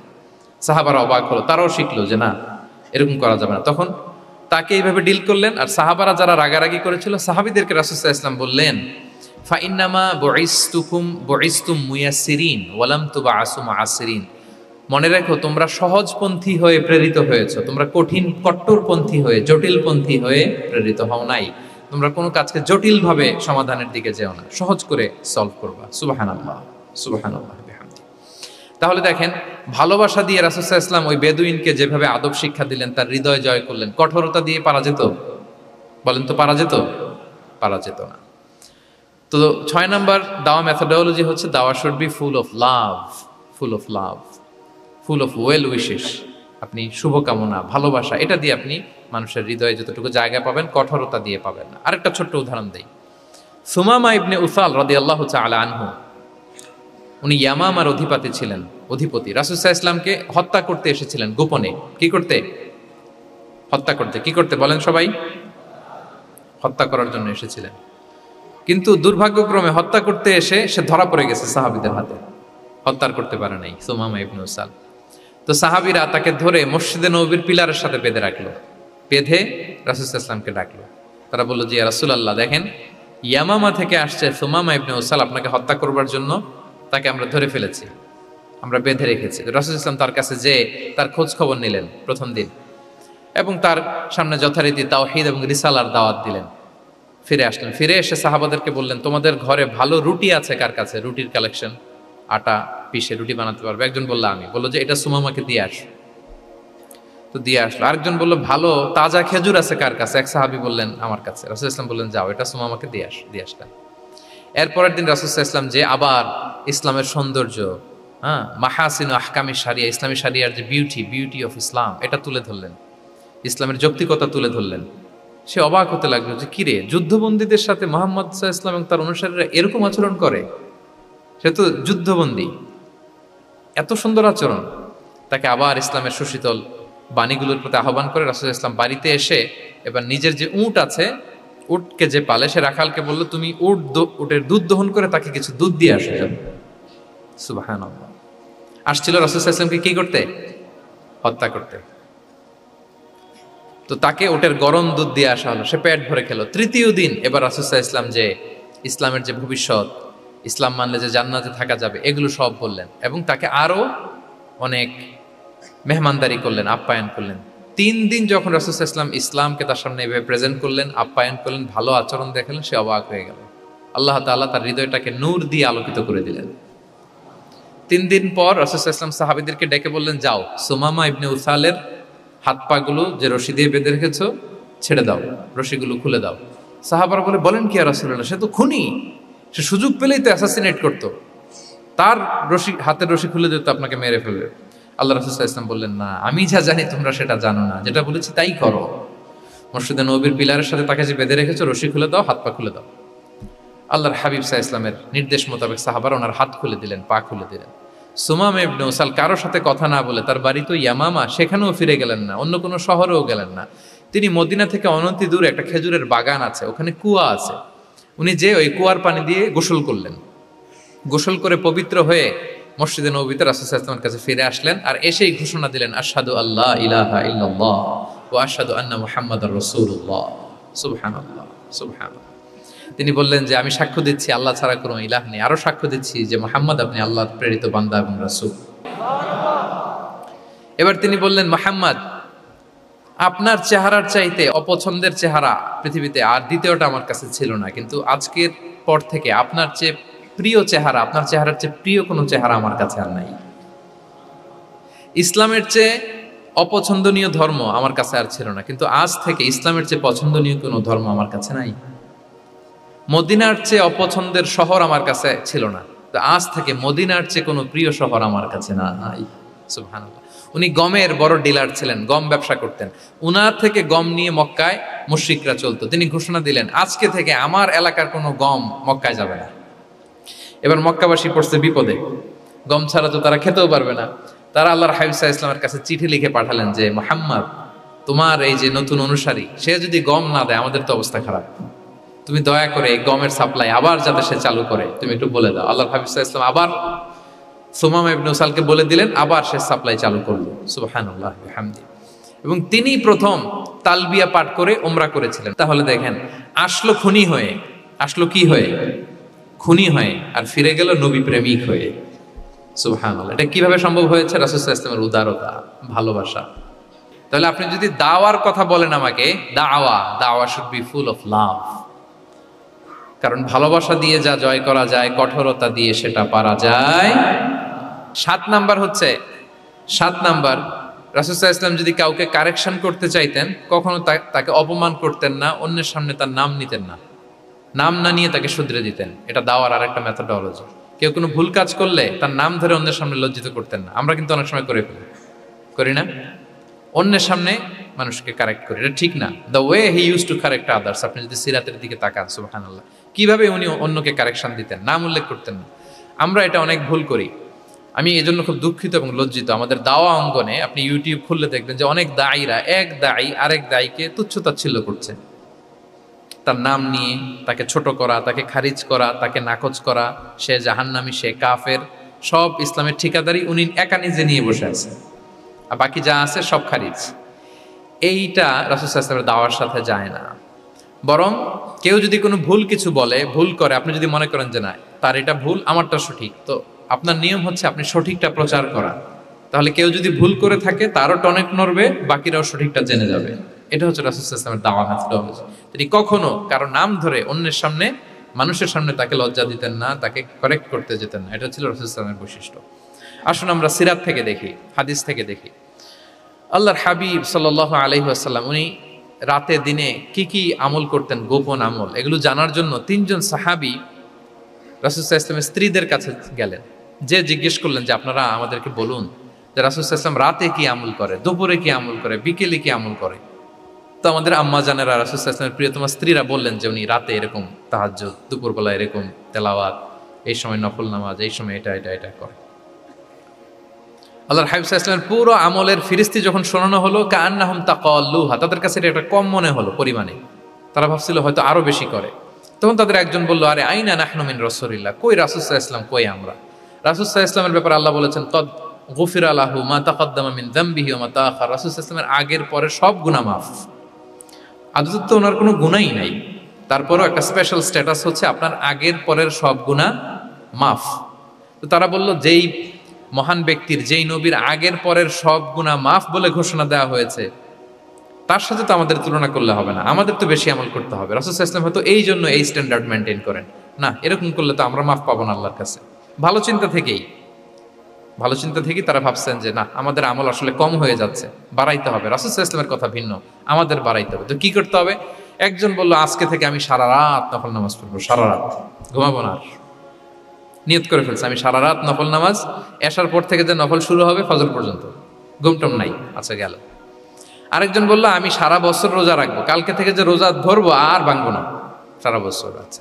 আরেকজন বলল, আমার কয়েকজন স্ত্রী আছে, আমি আর স্ত্রীদের কাছে যাব না, আমি এখন থেকে সন্ন্যাসী, বৈরাগী জীবন যাপন করব, আমি আর কোনো নারীর কাছে যাচ্ছি না। তো এই ঘোষণা যখন তারা দিয়ে ফেলছে, এটা রাসূল সাল্লাল্লাহু আলাইহি ওয়াসাল্লামের কান পর্যন্ত যেয়ে পৌঁছলো। আল্লাহর হাবিব সাল্লাল্লাহু আলাইহি ওয়াসাল্লাম এটা শুনে ফেললেন। শুনে রাসূল সাল্লাল্লাহু আলাইহি ওয়াসাল্লাম এটা অপছন্দ করলেন, কারণ এটা তো রাইট ট্র্যাক না, ওনারা ভুল করতেছে। তো একটা ভরা মজলিসে রাসূল সাল্লাল্লাহু আলাইহি ওয়াসাল্লাম বললেন, আনতুমুল্লাযীনা কুলতুম কাযা ওয়া কাযা, শুনলাম তোমাদের মধ্যে কে কে নাকি এমন এমন বলছো। সুবহানাল্লাহ। তিনি বলতে পারে, এই আব্দুল্লাহ দাঁড়াও, এই আব্দুর রহমান স্ট্যান্ড আপ, এই দাঁড়াও, তুমি নাকি এটা বলছো, তুমি এটা বললে তো ওনারা লজ্জা পেতেন না? সবার সামনে লজ্জা পেতেন। উনি এটা না করে কাজ হাসিল হয়ে যাচ্ছে, বললেন আনতুমুল্লাযীনা কুলতুম কাযা ওয়া কাযা। অনেক বর্ণনা এরকম পাওয়া যায়, মা বালু আকওয়ামিন ইয়াফআলুনা কাযা ওয়া কাযা, মা বালু আকওয়ামিন ইয়াকুলুনা কাযা ওয়া কাযা। তাদের কি হলো, তারা এমন এমন বলে, তাদের হলোটা কি, তারা এমন এমন বলে। এইভাবে তিনি শুধরে দিতেন। তো বললেন, তোমাদের মধ্যে কেউ কেউ নাকি এটা বলে, এটা বলে, এই ওই তিনজনের তো টনক নড়ে গেছে, আর বাকিরা শুনতেছে। তখন রাসূল সাল্লাল্লাহু আলাইহি ওয়াসাল্লাম বললেন, না, এটা ঠিক নয়। আমি তোমাদের মধ্যে থেকে সবচেয়ে বেশি মুত্তাকি, সবচেয়ে বেশি বুজুর্গ। ওয়াল্লাহি ইন্নী লা আখশাকুম লিল্লাহি ওয়া আতকাকুম লাহু। আমি তোমাদের মধ্যে থেকে আল্লাহকে সবচেয়ে বেশি ভয় পাই। বলেন তো, রাসূল সাল্লাল্লাহু আলাইহি ওয়াসাল্লামের চেয়ে বেশি আল্লাহকে ভয় পাওয়া কারো পক্ষে সম্ভব? আল্লাহর হাবিব সাল্লাল্লাহু আলাইহি ওয়াসাল্লামের চেয়ে বেশি মুত্তাকি হওয়া কারো পক্ষে সম্ভব? আমার নবীর চাইতে শ্রেষ্ঠ হওয়া সম্ভব? তার যে স্ট্যান্ডার্ড ইবাদতের, এটারে ছাড়া যাওয়া সম্ভব? সম্ভব না। তো তিনি বললেন যে আমি রাত্রিবেলা ঘুমাই আসার পরে, আবার শেষ রাতে তাহাজ্জুদও করি। ঘুমও আছে, নামাজও আছে, ব্যালেন্স। আমি সোম বৃহস্পতিতে রোজা রাখি, সপ্তাহের বাকি দিনগুলোতে খাই। আবার আমার অনেক 9 জন স্ত্রী তো অ্যাট এ টাইমে ছিল, আমি স্ত্রীদের সাথে মেলামেশাও করি। তো আমি এগুলো সব ঠিক রেখে আল্লাহর সবচেয়ে প্রিয় মুত্তাকি হইতে সমস্যা হলো না। তোমাদের এত সমস্যা কোথায়? তোমাদের সমস্যা কোথায়? আমার চেয়ে শ্রেষ্ঠ যদি কেউ কিছু করতে চাও, এটা হবে না। আমি হচ্ছি স্ট্যান্ডার্ড। সুবহানাল্লাহ। দেখেন, এইভাবে যখন বললেন, ঠিক করে দিলেন যে তোমরা কে কে জানি এরকম নিয়ত করছো, এটা ভুল করেছো, বরং শুদ্ধ হবে এটা। ওই তিনজনের টনক নড়ে গেছে, তারা শুধরে নিয়েছেন, আর বাকিরা সঠিক মেসেজটা, সঠিক নির্দেশনাটা জেনে গেল। তাহলে ওনাদেরকে কারেকশন করা হয়ে গেছে না অলরেডি? বলেন তো, ওনারা যে ভুল করছে কারেকশন হয়েছে কিনা? কিন্তু তাদেরকে অপমান করা হয়েছে। এই ভুলটা আমরা অনেক সময় করি। অন্যের সামনে, কখন নিজের ছেলেকে, নিজের স্ত্রীকে, বন্ধুকে, অন্যের সামনে এইভাবে আমরা যেন কারেক্ট না করি। কাউকে সংশোধন করতে চাইলে আল্লাহর হাবিব সাল্লাল্লাহু আলাইহি সাল্লামের দেখানো পথেই যেন আমরা সংশোধন করি। এটা হচ্ছে এই হাদিসের 1 নম্বর শিক্ষা। আরেকটা শিক্ষা হচ্ছে ব্যালেন্স লাইফস্টাইল, ব্যালেন্স অ্যাপ্রোচ। আমরা জানলাম, অনেকে মনে করে, আমার পরিচিত কয়েকজন লোক আছে, আমি বলছি, তারা থামাইছে কিনা জানি না, আমার কাছে এসে শোনাইতেছে, হুজুর আমি সারা বছর রোজা রাখি। তাই আমি বলছি, আপনারা বলছে কি সারা বছর রোজা রাখতে? সারা বছর তো রোজা রাখা নিষেধ, এটাকে সওমে বিসাল বলে, এটা নিষেধ। বরং সবচেয়ে বেশি যদি কেউ রাখতে চায়, রাসূল সাল্লাল্লাহু আলাইহি ওয়াসাল্লাম বলছে, তাহলে সওমুল্লাহি দাউদ, সিয়ামু দাউদ, দাউদ আলাইহিস সালামের রোজা। এর চেয়ে বেশি না। একদিন রাখবা, আরেকদিন ভাঙবা, একদিন রাখবা, আজকে রোজা রাখলে কালকে খাবেন, কালকে রাখবেন, এরপরের দিন রাখবেন, এরপরের দিন ভাঙবেন। এর চেয়ে বেশি রাখা যায় না। লাগাতার রোজা রাখা নিষেধ। লাগাতার 6 মাস, 5 মাস, সারা বছর অনেকে রোজা রাখে, এটা না জানার কারণে। তাহলে এই যে ইসলামের যে ব্যালেন্স লাইফস্টাইল, এটা আমরা জানলাম।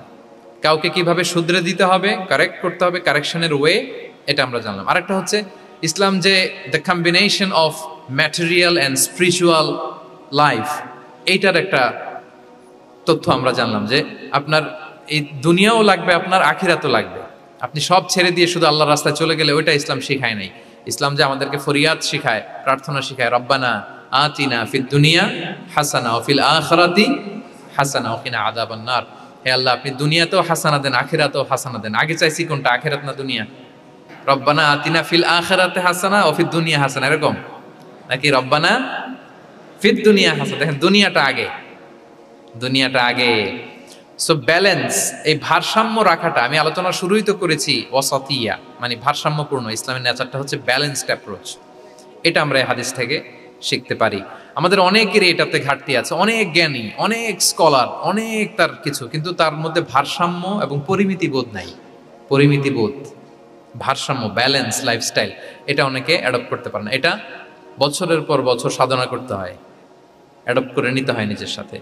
তাহলে 7 নাম্বার হচ্ছে, কাউকে শুধরে দিতে চাইলে আপনি কিভাবে শুধরে দিবেন, এটা আমরা জানলাম। তাকে সবার সামনে লজ্জা দিয়ে শুধরে দেওয়া যাবে?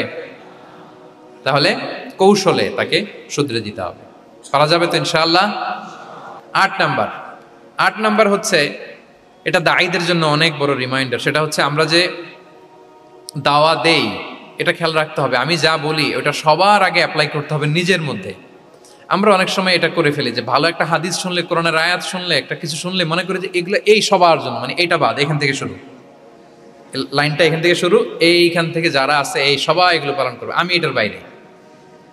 দেখবেন যার সাথেই কথা বলেন, তার কোনো সমস্যা, তার দোষ, তার কিভাবে সেলফ ডেভেলপমেন্ট, আত্মোন্নয়ন, আত্মশুদ্ধি, শুদ্ধাচার, এগুলো নিয়ে কথা নাই। খালি বলি যে কি সমস্যা রে ভাই সমাজে, জানেন, শেষ হয়ে গেল দেশটা।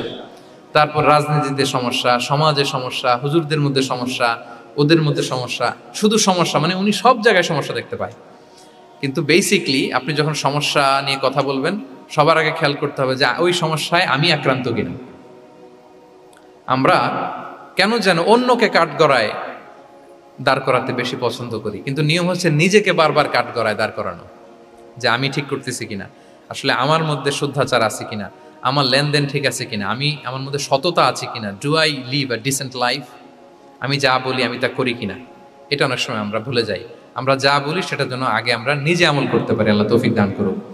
আল্লাহ তাআলা বলছেন, ইয়া আইয়ুহাল্লাযীনা আমানু লিমা তাকুলুনা মা লা তাফআলুন, কেন তুমি সেটা বলো যেটা তুমি করো না, কেন সেটা বলো।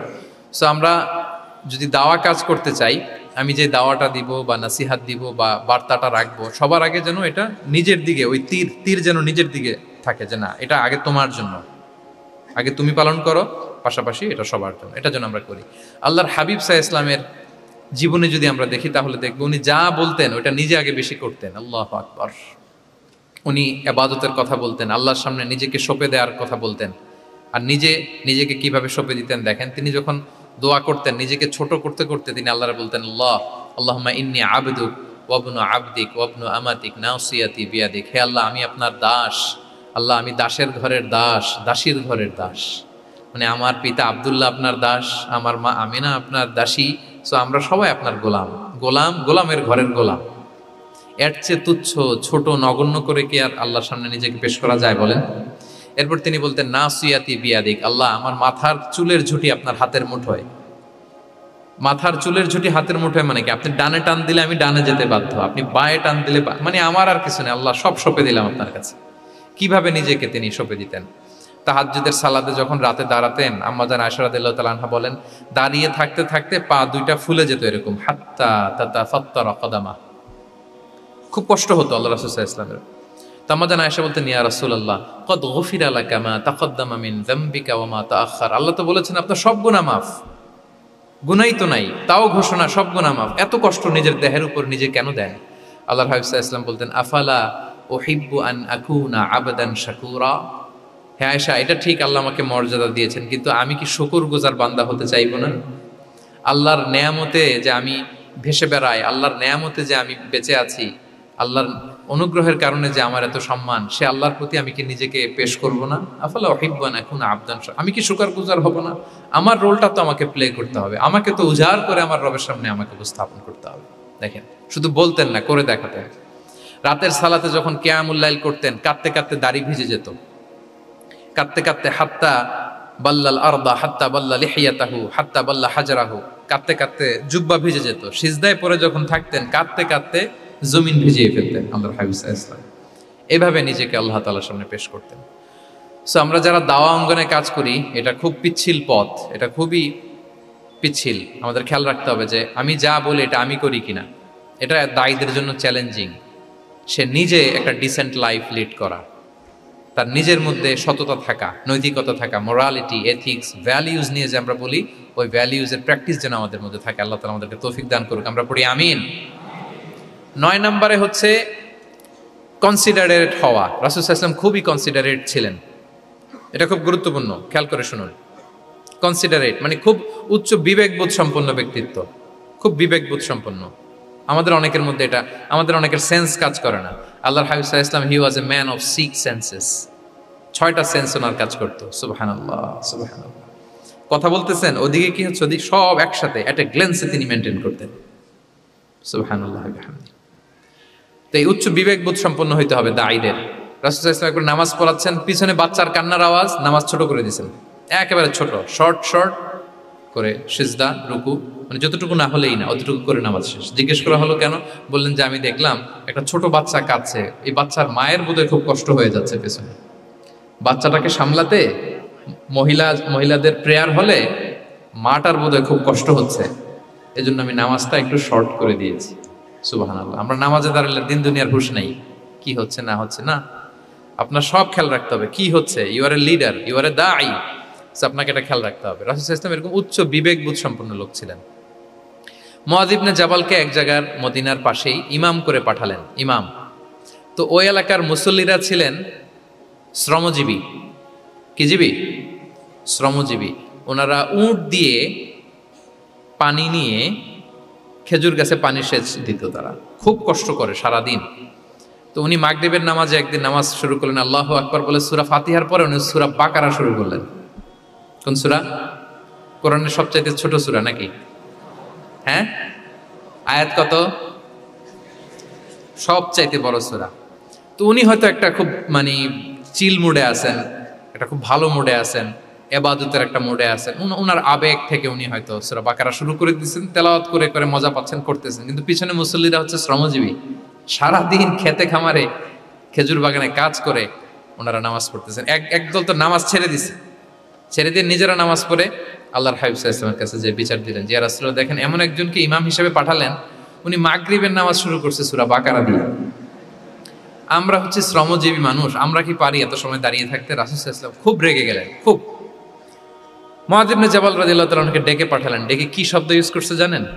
উনি বললেন, আফাত্তানুন আনতা ইয়া মুআয। ফাত্তান মানে ফিতনাবাজ। হে মুআয, তুমি কি সমাজে ফিতনা ছড়াচ্ছ? তোমাকে পাঠালাম সেখানকার ইউনিটি ধরে রাখতে, ইমাম হয়ে নামাজ পড়াবা, তালিম দিবা। আফাত্তান আনতা ইয়া মুআয, তুমি ফিতনা ছড়াচ্ছ?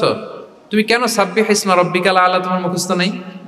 ওয়াশ শামসি ওয়া দুহাহা মুখস্থ নাই? হাদিসে দুইটা সূরার কথা, যে এই সাইজের সূরাগুলো পারো না, তুমি এগুলো দিয়ে নামাজ পড়াবো যাতে ওদের কষ্ট না হয়।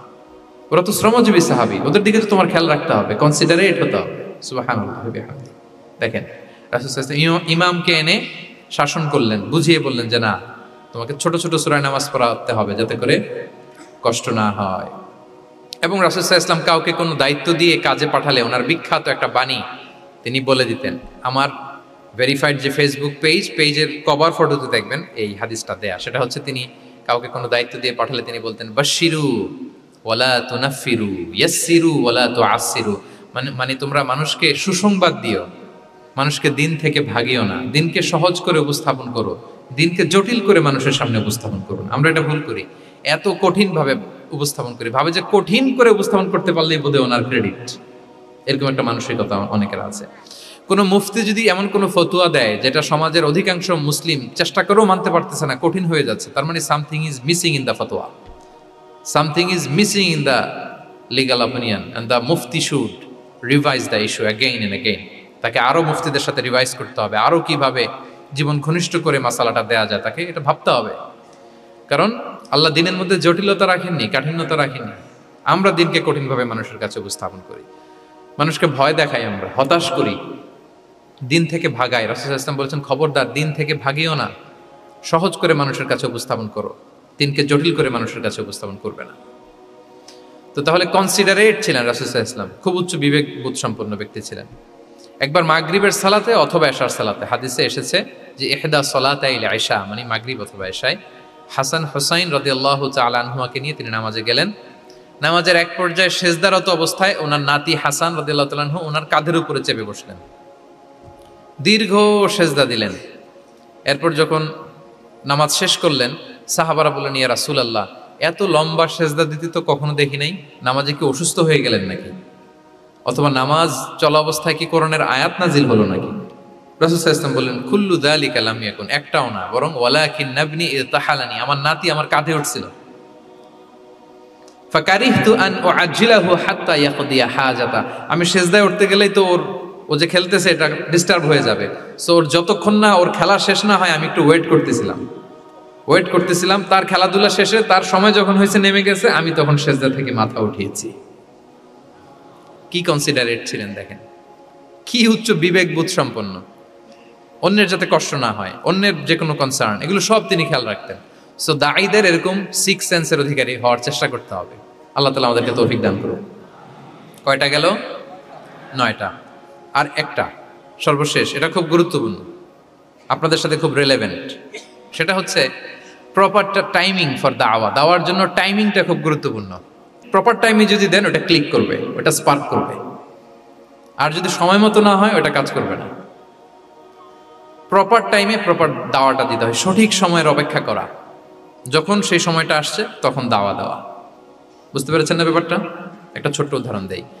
এক ইহুদি কিশোর রাসূল সাল্লাল্লাহু আলাইহি ওয়াসাল্লামের খেদমত করতো। ইহুদি কিশোর, কোন ধর্মের কিশোর বলেন তো? ইহুদি কিশোর। প্রায় আসতো রাসূল সাল্লাল্লাহু আলাইহি ওয়াসাল্লামের কাছে, আসতো রাসূল সাল্লাল্লাহু আলাইহি ওয়াসাল্লামের সেবা করতো, কিন্তু তাকে কখনো রাসূল সাল্লাল্লাহু আলাইহি ওয়াসাল্লাম দিনের দাওয়াত দেন নাই। ছেলেটা ইহুদি, কিন্তু তার সামনে কখনো দিনের দাওয়াত তিনি দেন নাই। তো একদিন দেখে যে ওই ছেলে আসে না, লাগাতার এরকম কয়েকদিন যাবত ওই ছেলে আর আসে না। তখন রাসূল সাল্লাল্লাহু আলাইহি ওয়াসাল্লাম খোঁজ নিলেন যে কি হয়েছে। তখন রাসূল সাল্লাল্লাহু আলাইহি ওয়াসাল্লাম শুনতে পেলেন যে ছেলেটা অসুস্থ। ছেলেটা কি অসুস্থ? আল্লাহর হাবিব সাল্লাল্লাহু আলাইহি ওয়াসাল্লাম তার বাসায় গেলেন, যে দেখলেন যে ইহুদি ছেলেটা বিছানায় পড়ে কাতরাচ্ছে, পাশে ছেলেটার বাবা। রাসূল সাল্লাল্লাহু আলাইহি ওয়াসাল্লাম তার মাথায় হাত বুলিয়ে দিলেন, তার খোঁজ খবর নিলেন। এবার রাসূল সাল্লাল্লাহু আলাইহি ওয়াসাল্লাম বললেন আসলিম, মানে ইসলাম ধর্ম গ্রহণ করো। ফানাযারা ইলা ওয়াজহি আবি, ইহুদি ছেলেটা তার বাবার চেহারার দিকে তাকালো যে দেখি আব্বা কি বলে। বাবা যেহেতু দাঁড়ায় আছে, ফানাযারা ইলা ওয়াজহি আবি, বাবার চেহারার দিকে মুমূর্ষু ছেলেটা বাবার চেহারার দিকে তাকালো। তো বাবা বলল আতি আবুল কাসিম, মানে আবুল কাসিম যা বলে তাই শুনো।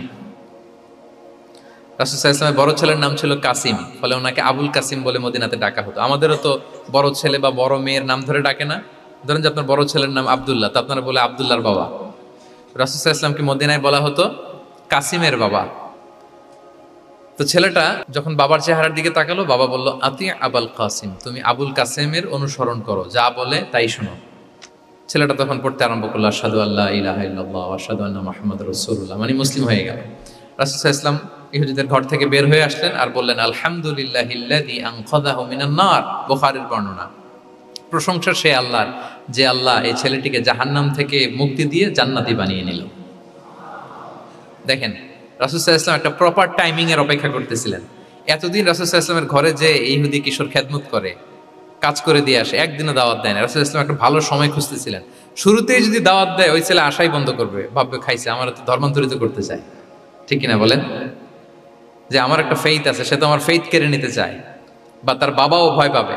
রাসূল সাল্লাল্লাহু আলাইহি ওয়াসাল্লাম যখন অনেকদিন তার সাথে মিশলেন, রাসূল সাল্লাল্লাহু আলাইহি ওয়াসাল্লামের ব্যক্তিত্ব, রাসূল সাল্লাল্লাহু আলাইহি ওয়াসাল্লামের কথা বার্তা, আচরণ, মানসিকতা সব দেখে যখন এই ইহুদি ছেলে, তার বাবা ইমপ্রেসড, এবং ছেলেটা শুয়ে আছে বিছানায় মুমূর্ষ, এই প্রপার একটা টাইমিং এর অপেক্ষায় রাসূল সাল্লাল্লাহু আলাইহি ওয়াসাল্লাম ছিলেন। যখনই সেই সময়টা এসেছে, রাসূল সাল্লাল্লাহু আলাইহি ওয়াসাল্লাম দাওয়াত দিলেন, মুহূর্তের মধ্যে ক্লিক।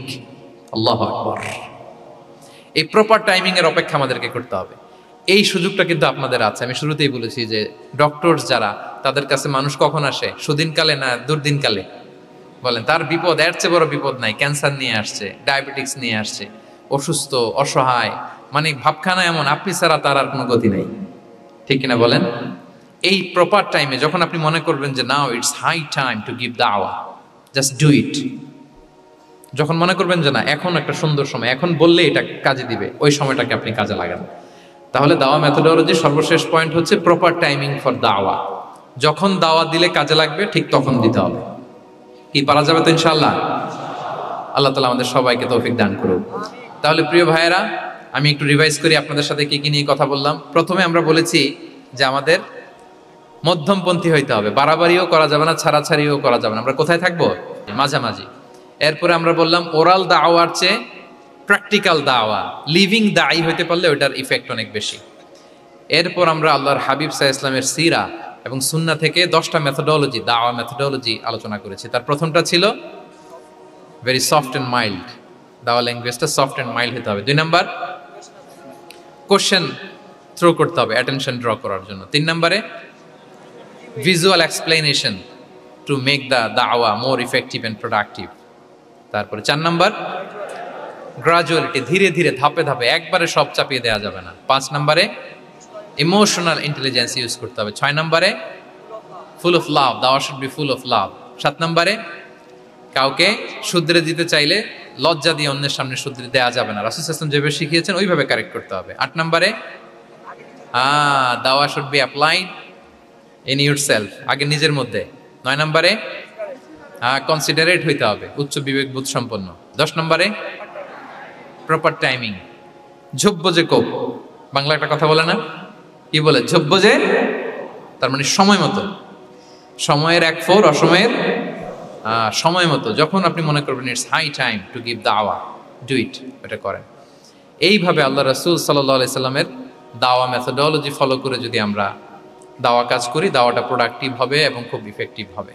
আশা করি আল্লাহর হাবিব সাল্লাল্লাহু আলাইহি সাল্লামের এই যে দাওয়া মেথোডোলজি, এবং এটা কিভাবে আমাদের সাথে রেলেভেন্ট হতে পারে, কিভাবে এটাকে আমরা ইফেক্টিভ করতে পারি আর প্রোডাক্টিভ করতে পারি, এ ব্যাপারে আপনারা একটা মোটামুটি ধারণা পেয়েছেন। আল্লাহ তাআলা আমাদের সবাইকে কথাগুলো বুঝার ও আমল করার তৌফিক দান করুন। হাযা মা ইনদি ওয়াল ইলমু ইনদাল্লাহি আলাইহি তাওয়াক্কালতু ওয়া ইলাইহি উনীব। আসসালামু আলাইকুম ওয়া রাহমাতুল্লাহি ওয়া বারাকাতুহু।